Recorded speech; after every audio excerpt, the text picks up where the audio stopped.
Yo, what's up mga boss? Kompleto na ang PBA playoffs ngayong Commissioner's Cup kung saan tinalo ng Magnolia Chicken Templados ang NLEX Road Warrior at tinambakan nila ito sa score na 112-81.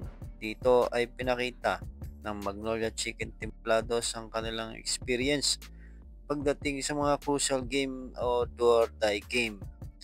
Dito ay pinamalas at binuhat ni Ricardo Latif ang Magnolia Chicken Templados at umiscore ito ng 32 points, 14 rebounds, 3 assists at 2 blocks. Dito'y pinakita ni Papa Cardo Ratliff ang kanyang pagkabeterano at leadership sa loob ng court kung saan ang ganda ng depensa niya kay Mike Watkins na umiscore lamang ng 10 points. Si Mike Watkins ang namumuna sa pagiging best import, ngunit wala na, natalo na sila ngayon at nalaglag na papuntang playoffs.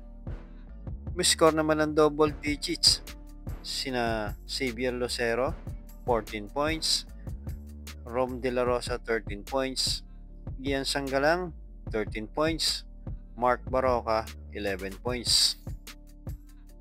Makakalaban ng Magnolia Chicken Templado sa playoffs ang Northport Batampier, kung saan ang Northport Batampier ay ang number 1 sa standing at kailangan talunin ng 2 beses ng Magnolia ang Northport Batampier.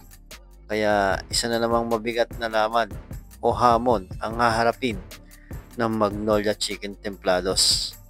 Thanks for watching mga boss and God bless.